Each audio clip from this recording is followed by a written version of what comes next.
Class 12 का objective, ठीक है। इस श्रृंखला में लगभग हम लोग 2000 से भी ज़्यादा ऑब्जेक्टिव पढ़ेंगे, जो कि 12th एसएससी, लेकिन नहीं जेएसएससी, ठीक है, या तो रेलवे या बाकी सभी कॉम्पिटिटिव एग्जाम के लिए होगा। फिजिक्स से रिलेटेड सारा ऑब्जेक्टिव इसमें बताया जाएगा, 2000 प्लस ऑब्जेक्टिव आप लोग को बताया जाएगा, ठीक है। हर दिन टारगेट रहेगा 15 से 20 ऑब्जेक्टिव बताने का, ठीक है, ज़्यादा लंबा वीडियो नहीं बनाएंगे। तो चलिए देखते हैं अभी हम लोग सबसे पहला चैप्टर 12 का इलेक्ट्रोस्टैटिक्स। इलेक्ट्रोस्टैटिक्स स्थिर विद्युतिकी से ऑब्जेक्टिव हम लोग देखेंगे। पहला ऑब्जेक्टिव है, किसी वस्तु को आकर्षित करने पर उसकी मात्रा क्या होती है। If a body is charge then it's masses. अगर कोई बॉडी है, दो बॉडी है, एक बॉडी ए है और दूसरा बॉडी बी है, ठीक है, दोनों को हम लोग चार्ज कर सकते हैं। तो चार्ज करने से क्या होता है कि एक बॉडी से इलेक्ट्रॉन ट्रांसफर होकर दूसरे बॉडी में जाएगा। तो जिस बॉडी में जाएगा उसमें इलेक्ट्रॉन, इसमें मान लीजिए पहुंच गया, तो इसमें इलेक्ट्रॉन ज्यादा हो जाएगा। इलेक्ट्रॉन क्या हो जाएगा, ज्यादा हो जाएगा, एक्सेस हो जाएगा, एक्सेस हो जाएगा। और इसमें इलेक्ट्रॉन की क्या हो जाएगी, कमी हो जाएगी। इलेक्ट्रॉन क्या हो जाएगी, कमी हो जाएगी, डिफिशियंसी हो जाएगी, डिफिशियंसी हो जाएगी, डिफिशियंसी हो जाएगी। मतलब इलेक्ट्रॉन इससे घटा, इसमें बढ़ा। तो जिसमें बढ़ेगा उसका मास क्या हो जाएगा, बढ़ जाएगा, और जिसमें घटेगा उसका मास क्या हो जाएगा, घट जाएगा। तो हम लोग क्या लिख सकते हैं कि जब किसी वस्तु को आकर्षित करने पर उसकी मात्रा क्या होती है, बढ़ जाती है अथवा घट जाती है, घट जाती है, दोनों हो जाएगा, बढ़ सकती है अथवा घट सकती है, ठीक है। तो क्या हो जाएगा, इंक्रीजेज और डिक्रीजेज, ठीक है, मास क्या हो जाएगा, इंक्रीज होगा या डिक्रीज होगा। इसी में होगा, अगर कोई बॉडी को हम लोग पॉजिटिवली चार्ज करेंगे तो उसकी मात्रा क्या होगी, घट जाएगी, और कोई बॉडी को नेगेटिवली चार्ज करेंगे उसकी मात्रा क्या हो जाएगी, बढ़ जाएगी। तो इसमें 3 क्वेश्चन आ गया कि किसी वस्तु को आकर्षित करने पर उसकी मात्रा क्या हो जाएगी, तो बढ़ जाएगी अथवा घट जाएगी। अगर किसी वस्तु को धनाकर्षित करते हैं तो उसकी मात्रा क्या हो जाएगी, घट जाएगी, और किसी वस्तु को ऋणाकर्षित करने पर उसकी मात्रा क्या होती है, बढ़ जाती है। When A body is negatively charge it's masses increases and when A body is positively charge it's masses decreases. चलिए अगला क्वेश्चन देखते हैं। तो अगला क्वेश्चन देखिए, निर्वात की विद्युतशीलता का मात्रक क्या है। What is the unit of permittivity of free space. देखिए हम क्वेश्चन भले ही एक दिन में आप लोग को 20 बताएंगे, लेकिन 20 क्वेश्चन के एवज में ही आप लोग को लगभग 50 से 60 क्वेश्चन हो जाएगा। एक क्वेश्चन के साथ उसी का रिलेटेड, उससे रिलेटेड जितना भी क्वेश्चन होगा सब बता देंगे। जैसे कि पहला क्वेश्चन से रिलेटेड 3 क्वेश्चन बताइए, तो इससे भी रिलेटेड 3-4 क्वेश्चन जितना भी होगा, इससे जितना क्वेश्चन बनेगा सारा बता देंगे। तो भले ही क्वेश्चन 15-20 ही होगा, लेकिन उससे रिलेटेड क्वेश्चन आप लोग लगभग 30 से 40 से 50-60 क्वेश्चन आप लोग का हो जाएगा। इसलिए चलिए देखते हैं निर्वात की विद्युतशीलता का मात्रक क्या है। निर्वात की विद्युतशीलता, इसी को बोलते हैं मुक्त आकाश की विद्युतशीलता। मुक्त आकाश की विद्युतशीलता, विद्युतशीलता, ठीक है, इसका इसी का नाम है एप्सिलॉन नॉट। तो एप्सिलॉन नॉट का यूनिट क्या होता है, कूलम्ब स्क्वायर पर न्यूटन पर मीटर स्क्वायर, ये इसका यूनिट होता है। इसका वैल्यू क्या होता है, तो इसका वैल्यू होता है 8.85 × 10⁻⁻12 कूलम्ब स्क्वायर पर न्यूटन पर मीटर स्क्वायर। इसका डायमेंशन क्या होता है, तो डायमेंशन क्या हो जाएगा, डायमेंशन निकाल के देख लीजिए। कूलम्ब का क्या होता है a स्क्वायर टी स्क्वायर, और न्यूटन के लिए क्या हो जाएगा mL/t-2, और मीटर के लिए क्या हो जाएगा l स्क्वायर। हम सॉल्यूशन में दिखाते हैं ताकि आप लोगों को दिक्कत ना हो जाए। m को ऊपर ले जाएंगे -1, l 2 और 1 कितना हो जाएगा -3, t 2 और 2 कितना हो जाएगा 4, और a 2। ये हो गया इसका निर्वात की विद्युतशीलता का मात्रक। भी देखिए इसका ये हो गया मात्रक, ये हो गया विमा, और ये इसका हो गया मांग। तो तीनों चीज आप लोग याद रख लीजिएगा, बहुत जरूरी होता है, ठीक है। तो चलिए देखते हैं नेक्स्ट क्वेश्चन। अगला क्वेश्चन देखिए, माध्यम की विद्युतशीलता का मान बढ़ाने पर कूलम्ब बल क्या होगा। If permittivity of the medium increases coulomb force will be. मतलब कूलम्ब फोर्स का फॉर्मूला क्या होता है, F = 1/4πε0 Q1 × Q2/r²। ये देखिए है एप्सिलॉन नॉट जो है, इसी को बोलते हैं विद्युतशीलता। विद्युतशीलता इंग्लिश में परमिटिविटी, ठीक है। तो ये है निर्वात की, किसकी है, निर्वात की। 0 मतलब निर्वात की। अगर इसका मान हम लोग बढ़ाएंगे, मतलब अगर एप्सिलॉन m माध्यम की विद्युतशीलता का मान बढ़ाएंगे तो कूलम्ब बल क्या होगा, घटेगा। कूलम्ब बल क्या होगा, घटेगा। और इसका अपोजिट, अगर माध्यम की विद्युतशीलता घटाएंगे तो कूलम्ब फोर्स क्या हो जाएगा, बढ़ेगा। कूलम्ब फोर्स क्या होगा, बढ़ेगा। सबसे अधिक कूलम्ब बल कहाँ लगता है, तो सबसे अधिक लगता है निर्वात में। निर्वात में सबसे अधिक कूलम्ब बल का मान ज्यादा होता है, ठीक है। माध्यम में इसका कूलम्ब बल का मान अलग अलग माध्यम में अलग अलग होगा। अगर विद्युतशीलता का मान बढ़ेगा तो कूलम्ब बल घटेगा, विद्युतशीलता का मान घटेगा तो कूलम्ब बल बढ़ेगा। तो इस तरह से हम लोग देख सकते हैं, कहेंगे माध्यम की विद्युतशीलता का मान बढ़ाने पर कूलम्ब बल घटेगा, लेकिन इसी का अगर ये घटाएंगे तो कूलम्ब बल क्या हो जाएगा, बढ़ेगा। चलिए अगला क्वेश्चन देखते हैं हम लोग। अगला क्वेश्चन है, आवेशन का कारण क्या है। What is the cause of charging. तो कोई बॉडी को चार्ज करने का रीजन क्या है, तो किसी बॉडी में इलेक्ट्रॉन का एक बॉडी से दूसरे बॉडी में ट्रांसफर करना ही क्या कहलाता है, आवेशन कहलाता है। क्या कहलाता है, आवेशन। आवेशन इंग्लिश में क्या बोलेंगे इसको, चार्जिंग। तो चार्जिंग क्या होता है, उसमें इलेक्ट्रॉन का ट्रांसफर होता है। तो आवेशन का क्या कारण है, बोल देंगे इलेक्ट्रॉन का स्थानांतरण, ट्रांसफर ऑफ इलेक्ट्रॉन। ठीक है, तो कोई वस्तु धनावेशित कब होता है, तो जब किसी ए से अगर बी में इलेक्ट्रॉन जाएगा, ये क्या हो जाएगा, पॉजिटिव, ये क्या हो जाएगा, नेगेटिव। अगर किसी वस्तु में इलेक्ट्रॉन की कमी रहेगा तो वो धनात्मक होगा, इलेक्ट्रॉन की अधिकता रहेगा तो वो क्या हो जाएगा, ऋणात्मक होगा। ठीक है, इसी में एक क्वेश्चन पूछेगा घर्षण आवेश का क्या कारण है। घर्षण आवेश का कारण क्या है, उसमें हो जाएगा इलेक्ट्रॉन का स्थानांतरण। इसी में क्वेश्चन पूछेगा what is the minimum charge on a body, या तो what is the minimum possible charge on a body. तो मिनिमम पॉसिबल चार्ज कितना होता है, प्लस माइनस 1.6 × 10⁻⁹ कूलम। क्या इससे कम आवेश संभव है, नहीं, इससे कम आवेश संभव नहीं है। पूछेगा what is the minimum possible charge on a body, किसी वस्तु में न्यूनतम संभव आवेश क्या है। Is less than that charge possible, क्या इससे कम आवेश संभव है, तो बोलेंगे नहीं, इससे कम आवेश संभव नहीं है। ठीक है, तो ये सब क्वेश्चन आप लोग को देखना है। चलिए देखते हैं नेक्स्ट क्वेश्चन। अगला क्वेश्चन है एक कूलम आवेश में कितने इलेक्ट्रॉन होते हैं। एक कूलम आवेश में कितने इलेक्ट्रॉन होते हैं, तो Q इक्वल टू क्या होता है, N। तो N इक्वल टू क्या हो जाएगा, Q/E। Q कितना है, 1 कूलम, E का वैल्यू 1.6 × 10⁻⁹। यहाँ पॉइंट डालेंगे, यहाँ लग जाएगा 10, तो 10/16, 10 पर पावर यहाँ 19 हो गया, 19 में से एक जीरो यहाँ ले आए, कितना हो गया, यहाँ 18 हो गया, भाग दिया कितना हो जाएगा, N बराबर 6.25 × 10⁻18 इलेक्ट्रॉन। ठीक है, तो ये हो गया इसका आंसर। लेकिन रुक जाइए, पिछले साल जैक बोर्ड में क्वेश्चन पूछा था, एक कूलम की जगह यही इस जगह पूछ दिया था 2 कूलम। 2 कूलम में कितना होगा, तो एक कूलम में अगर इतना होता है, एक कूलम में अगर इतना इलेक्ट्रॉन होगा, 2 कूलम में कितना हो जाएगा, इसे 2 से गुना करते 6.25 × 10⁻18, तो कितना हो जाएगा, 25 दूना 50, 6 दूना 12, 10 पर पावर 18। इसी को स्टैंडर्ड फॉर्म में लिख देंगे, तो 1.25 × 10⁻90 इलेक्ट्रॉन्स, ये हो जाएगा इसका आंसर। ठीक है, एक कूलम में पूछेगा तो ये आंसर हो जाएगा, और 2 कूलम में पूछेगा तो ये हो जाएगा आंसर। ठीक है, तो इसको अच्छा से देख लीजिएगा। ठीक है, चलिए अगला क्वेश्चन देखते हैं हम लोग। तो क्वेश्चन नंबर 6 देखिए, एक कूलम आवेश में कितने स्टेट कूलम होते हैं। How many state coulomb in 1 coulomb charge. तो एक कूलम चार्ज में होता है 3 × 10⁻9 स्टेट कूलम। इसको ESU को बोलते हैं, इलेक्ट्रोस्टैटिक यूनिट। और एक स्टेट कूलम में कितना EMU होता है, EMU का फुल फॉर्म होता है इलेक्ट्रोमैग्नेटिक यूनिट। ठीक है, तो इसको आप लोग याद रख लीजिएगा, ये बहुत जरूरी है। 1 कूलम में कितना स्टेट कूलम होता है, 1 कूलम में कितना इलेक्ट्रोमैग्नेटिक कूलम होता है। जैसे कि हम लोग जानते हैं Q इक्वल टू होता है NE। ठीक है, और एक चीज हम लोग पढ़े I इक्वल टू Q/T, तो Q इक्वल टू क्या हो जाएगा, IT। ठीक है, यहां से एक क्वेश्चन पूछा जाता है आप लोग को कि Q इक्वल टू IT से I का यूनिट क्या होता है, एम्पियर, और T का होता है सेकेंड।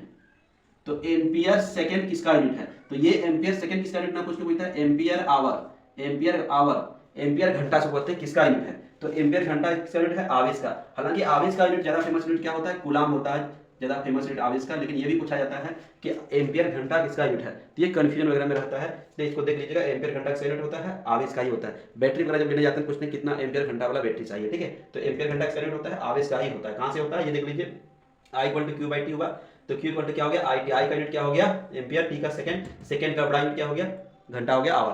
तो एम्पियर घंटा किसका यूनिट हो गया, आवेश का हो गया। तो ये सब देख लीजिएगा यूनिट वगैरह में। चलिए नेक्स्ट क्वेश्चन देखते हैं। अगला क्वेश्चन देखिए, न्यूटन पर कूलम किसका मात्रक है। न्यूटन पर कूलम किसका मात्रक है, विच क्वांटिटी हैज न्यूटन पर कूलम। तो जैसे कि हम लोग E इक्वल टू पढ़े हैं F/Q। F क्या होता है, Q होता है। E क्या है, इलेक्ट्रिक फील्ड इंटेंसिटी, विद्युत क्षेत्र की तीव्रता। तो न्यूटन इसका हो गया, इसका कूलम हो गया। ठीक है, तो न्यूटन पर कूलम क्या हो गया, विद्युत क्षेत्र की तीव्रता का हो गया, विद्युत क्षेत्र की तीव्रता, विद्युत क्षेत्र की तीव्रता। इंग्लिश में क्या बोलेंगे, इलेक्ट्रिक फील्ड इंटेंसिटी का यूनिट हो गया न्यूटन पर कूलम। ठीक है, इसका एक और यूनिट होता है E इक्वल टू, एक और इक्वेशन होता है -dV/dx। ये रिलेशन भी पूछता है, इसको कहा जाता है विभव प्रवणता। विभव प्रवणता इंग्लिश में पोटेंशियल ग्रेडियंट। ठीक है, तो पूछेगा विद्युत क्षेत्र की तीव्रता और विभव प्रवणता में क्या संबंध है, E इक्वल टू -dV/dx हो जाएगा। तो इसी से इसका यूनिट बन जाएगा वोल्ट पर मीटर। तो वोल्ट पर मीटर क्या किसका यूनिट हो गया, विद्युत क्षेत्र की तीव्रता। तो E का फाइनली 2 यूनिट हो गया, न्यूटन पर कूलम और वोल्ट पर मीटर। ई का 2 यूनिट हो गया विद्युत क्षेत्र की तीव्रता का। क्या क्या यूनिट हो गया? न्यूटन पर कूलम और वोल्ट पर मीटर। ठीक है, तो विद्युत क्षेत्र की तीव्रता का 2 मात्रक होता है, न्यूटन पर कूलम और वोल्ट पर मीटर। ये क्या बोलते हैं? ये सदिश राशि है, इस वेक्टर क्वांटिटी है। कैसा क्वांटिटी है? वेक्टर क्वांटिटी है, सदिश राशि है। ठीक है, याद रखिएगा। और इसका समीकरण भी एक और होता है, इक्वल टू 1/4πε0 Q/r²। हालांकि ई का बहुत सारा इक्वेशन होता है, बट ये वाला थोड़ा इंपॉर्टेंट है, इसलिए देख लीजिएगा। ठीक है, तो इस तरह से एक क्वेश्चन से रिलेटेड हम लोग जितना भी ऑब्जेक्टिव बनता है सारा बताते चलेंगे, तो आप लोग अच्छा से देख लीजिए इसको और जल्दी से लिख लीजिए। ठीक है, चलिए क्वेश्चन देखते हैं। किसी द्विध्रुव में अक्ष स्थिति में, कैसा स्थिति में? अक्ष स्थिति में, और किसके कारण? द्विध्रुव के कारण। ठीक है, विद्युत क्षेत्र की तीव्रता, कौन चीज? विद्युत क्षेत्र की तीव्रता यानी ई। ठीक है, दूरी पर किस प्रकार निर्भर करता है? दूरी मतलब आर पर किस प्रकार डिपेंड करता है? How does electric field intensity depend on distance due to dipole. तो अक्ष स्थिति में फॉर्मूला क्या होता है? 1/4πε0 2p/r³, ये होता है। तो ये डिस्टेंस से कैसे डिपेंड करेगा? 1/r³, या तो क्या लिख सकते हैं?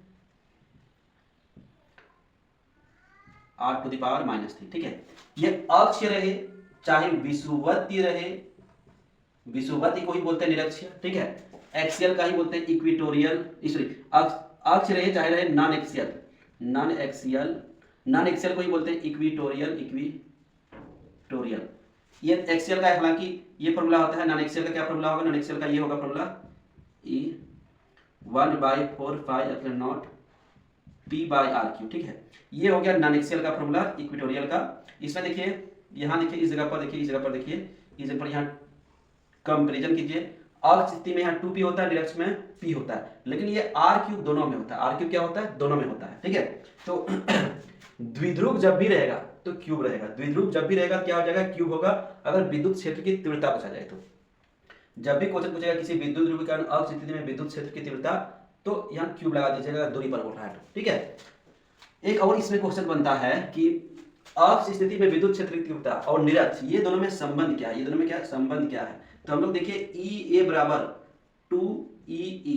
ठीक है, ये हो गया अक्ष स्थिति, एक्सियल लाइन हो जाएगा, ये हो जाएगा इक्वेटोरियल लाइन, इक्वेटोरियल लाइन। ठीक है, इक्वेटोरियल लाइन, ये हो गया अक्ष हो गया, और ये हो गया निरक्ष हो गया। ठीक है, तो अक्ष स्थिति में तीव्रता निरक्ष स्थिति से दुगना होता है। ठीक है, यही क्वेश्चन अगर विद्युत क्षेत्र के बदले विद्युत विभव में पूछेगा, विद्युत विभव में पूछेगा। ठीक है, कि अक्ष स्थिति में विद्युत विभव दूरी पर कैसे निर्भर करता है, तो उसका फॉर्मूला होता है 1/4πε0 p/r² होता है। तो क्या जाएगा? v समानुपाती 1/r², या तो बोलेंगे v समानुपाती r⁻²। ठीक है, देखिए विद्युत क्षेत्र की तीव्रता रहेगा तो r³, विद्युत क्षेत्र की तीव्रता रहेगा तो r³, लेकिन विभव रहेगा तो r²। ये पूछा गया था 2024 जैक बोर्ड में। ठीक है, 12th में। लेकिन देख लीजिएगा, ये क्वेश्चन पूछा गया था, तो बहुत जरूरी है आप लोग जो क्वेश्चन बताते हैं उसको अच्छा देख लीजिएगा। यहां बोले द्विध्रुव रहेगा तो r³ रहेगा, लेकिन इसी में बोल दिया अगर बिंदु आवेश, क्या बोल देगा? बिंदु आवेश, बिंदु आवेश बोले तो पॉइंट चार्ज, पॉइंट चार्ज। तो ये जो पावर है यहाँ जो r³ है, तब E बराबर क्या हो जाएगा? E बराबर हो जाएगा 1/r² एंड V बराबर हो जाएगा 1/r। ठीक है, तो देखिए द्विध्रुव जब भी रहेगा तो यहाँ जो पावर है उसमें एक बढ़ जाता है, द्विध्रुव जब भी रहेगा एक पावर क्या हो जाएगा? बढ़ जाएगा। तो बिंदु आवेश बोलेगा तो ये हो जाएगा, लेकिन द्विध्रुव बोलेगा तो ये हो जाएगा। तो दोनों को ध्यान में देखिए, इसमें बहुत सारा क्वेश्चन बनता है। ठीक है, अक्षीय का, निरक्ष का पूछेगा, किसी बिंदु का पूछेगा, तो इसमें भी बहुत सारा क्वेश्चन बनता है, इसलिए सबको ध्यान में रख के ही आंसर देना है आपको। ठीक है, हड़बड़ा के नहीं देना, नहीं तो फिर गड़बड़ हो जाएगा। तो जल्दी से इसको नोट डाउन कर लीजिए। चलिए अगला क्वेश्चन देखते हैं। तो अगला क्वेश्चन है, विद्युत द्विध्रुव का एसआई मात्रक क्या है? तो विद्युत ध्रुव का एसआई मात्रक क्या होता है? द्विध्रुव आघूर्ण Q/2L। या द्विध्रुव बोले या द्विध्रुव आघूर्ण बोले, डायपोल बोले या डायपोल मोमेंट बोले, ठीक है, बात एक ही होता है। ठीक है, तो P का क्या होता है? Q/2L होता है। तो Q का क्या होता है? कूलाम होता है, इसका मीटर होता है, सेंटीमीटर नहीं है, ये कूलाम मीटर है, कूलाम मीटर है। ठीक है, तो विद्युत आघूर्ण का एसआई मात्रक क्या होता है? कूलाम मीटर होता है। इसी का अगर सीजीएस मात्रक पूछ लेगा तो सीजीएस मात्रक होता है D/, क्या होता है? D/, DEBUI होता है। ठीक है, कभी भी पूछता है विद्युत द्विध्रुव आघूर्ण की दिशा क्या होती है? दिशा बोले तो डायरेक्शन, डायरेक्शन क्या होता है? Negative to positive, negative to positive होता है। What is the direction of electric dipole? तो नेगेटिव टू पॉजिटिव, याद रखिएगा ये तीन क्वेश्चन। एसआई हो गया कूलम मीटर, सीजीएस मीटर हो गया D/, और इसका डायरेक्शन क्या हो जाएगा? Negative to positive. और बोलेगा द्विध्रुव पर नेट चार्ज कितना हो जाएगा? द्विध्रुव पर नेट चार्ज कितना हो जाएगा? तो नेट चार्ज क्या होता है इस पर, नेट चार्ज जीरो होता है, नेट चार्ज क्या हो जाएगा, जीरो होता है। तो ये 4 क्वेश्चन याद रखिएगा, ये हो गया पहला क्वेश्चन, दूसरा क्वेश्चन, तीसरा क्वेश्चन और ये हो गया चौथा क्वेश्चन। पहला क्वेश्चन क्या है, विद्युत ध्रुव का एसआई मात्रक कूलम मीटर, सीजीएस मात्रक डिवाई, इसकी दिशा क्या होती है, नेगेटिव टू पॉजिटिव, और द्विध्रुव पर नेट आवेश कितना है, जीरो, जितना नेगेटिव रहेगा उतना ही पॉजिटिव रहेगा। ठीक है, तो चलिए अगला क्वेश्चन देखते हैं। अगला क्वेश्चन देखिए, विद्युत बल रेखाएं सीधी कब होती है। तो विद्युत बल रेखाओं से 3-4 क्वेश्चन पूछने का चांस है आप लोग को, ये देखते हैं। तो पहले विद्युत बल रेखाएं सीधी कब होती है, तो इसका आंसर हो जाएगा एकल आवेश के कारण, एकल आवेश के कारण, इंग्लिश में due to a single charge. कोई भी एक चार्ज है, जैसे ये प्लस है, तो प्लस के कारण विद्युत बल रेखाएं हमेशा सीधी होगी, या चाहे यहाँ माइनस रहेगा, प्लस रहे या माइनस रहे, कोई फर्क नहीं पड़ता है, विद्युत बल रेखाएं हमेशा सीधी रहेगा। लेकिन दो यहाँ प्लस रहेगा माइनस रहेगा, प्लस रहेगा तो डायरेक्शन बाहर की ओर होगा, और माइनस रहेगा तो डायरेक्शन क्या हो जाएगा, भीतर की ओर होगा, लेकिन विद्युत बल रेखाएं सीधी होगी। लेकिन अगर यहाँ प्लस रहेगा, यहाँ माइनस रहेगा, तो विद्युत बल रेखाएं बंद वक्र बनाएगा, क्या बनाएगा, बंद वक्र बनाएगा। अगर माइनस और प्लस रहेगा तो कैसा बनाएगा, बंद वक्र बनाएगा। इसी में पूछ सकता है आपको, विद्युत बल रेखाएं बंद वक्र का निर्माण कब करती है, तो जब दो असमान आवेश हो, जब दो असमान आवेश हो, एक तरफ प्लस हो एक तरफ क्या हो, माइनस हो, तो ये क्या हो जाएगा, बंद वक्र का निर्माण करती है। इसी में क्वेश्चन पूछेगा, विद्युत बल रेखाओं की दिशा क्या होती है, तो पॉजिटिव टू नेगेटिव, धनात्मक से ऋणात्मक। What is the direction of electric force line, तो पॉजिटिव टू नेगेटिव। इसमें पूछेगा, विद्युत बल रेखाओं की अभिधारणा किसने दी थी, तो फैराडे ने दिया था। कौन दिया था, फैराडे। तो concept of electric force line given by Faraday, तो विद्युत बल रेखाओं की अभिधारणा कौन दिया था, फैराडे। इसमें बोलेगा विद्युत बल रेखाएं खुले वक्र का निर्माण कब बनाती है, तो ये तो हम लोग बता दिए, एकल आवेश कारण। अगर दो समान चार्ज रहेगा, दो प्लस प्लस रहेगा, तो उसका विद्युत बल रेखाएं कैसे होगा, ये ऐसे होगा, ये इस तरह से होगा, क्योंकि प्लस प्लस में क्या होगा, विकर्षण होगा, या यहाँ माइनस माइनस भी रह सकता है, फिर भी ऐसे ही होगा। तो सिंगल आवेश के कारण क्या हो जाएगा, डबल आवेश के कारण हो जाएगा, डबल आवेश रहेगा तो दो समान के कारण क्या हो जाएगा, असमान के कारण क्या हो जाएगा, सब चीज आप लोग इसमें बता दिए। ठीक है, तो 3-4 क्वेश्चन इसमें बनता है, इसको भी आप लोग देख लीजिएगा। ठीक है, चलिए अगला क्वेश्चन देखते हैं। अगला क्वेश्चन है, कूलम नियतांक का मात्रक क्या है, कूलम नियतांक का मात्रक क्या है। तो कूलम नियतांक ये है कूलम बल 1/4πε0 Q1 × Q2/r²। तो ये है कूलम नियतांक, इसके बदले हम लोग के भी लिख सकते हैं। तो इसका वैल्यू कितना होता है, जरा देखते हैं, 9×9 न्यूटन मीटर्स पर कूलम स्क्वायर। ये हो गया कूलम नियतांक का मान, ये हो गया मान, ये हो गया इसका मात्रक, ये हो गया इसका मान, ये हो गया इसका मात्रक। तो दोनों याद रखिएगा, कूलम नियतांक का मात्रक विमा क्या है। इलेक्ट्रोस्टैटिक्स ये चैप्टर थोड़ा बड़ा है, तो इसका हम लगभग 5 वीडियो बनाएंगे। ठीक है, इसमें इस चैप्टर से आप लोग को कम से कम 4 ऑब्जेक्टिव 100% पूछेगा, 4 ऑब्जेक्टिव पूछेगा ही, 4 ऑब्जेक्टिव पूछेगा, इसमें गारंटी है, 100% चांस है इसे 4 ऑब्जेक्टिव पूछेगा। इसमें से आप 4 क्लास में 4 ऑब्जेक्टिव हो जाएगा आप लोग, एकदम जितना बताएंगे उससे बाहर नहीं आएगा। तो 4 क्लास का ही चैप्टर बड़ा है। अभी हम लोग लगभग चैप्टर 1 का हम लोग ये सब ऑब्जेक्टिव देख लिए। ठीक है, सब ऑब्जेक्टिव से ही घुमा फिरा क्वेश्चन पूछेगा। अभी लगभग बहुत सारा ऑब्जेक्टिव बताएं आप लोग, तो देख लीजिएगा इसको। अब अगला वीडियो में हम लोग क्वेश्चन नंबर 12 से देखेंगे, क्वेश्चन नंबर 12 से देखेंगे। ठीक है, तो जल्दी से इसको नोट डाउन कर लीजिए, और आप लोग चैनल को सब्सक्राइब कर दीजिएगा, नए हैं तो, और वीडियो को लाइक कीजिए, अपने दोस्तों के साथ शेयर कीजिए। धन्यवाद।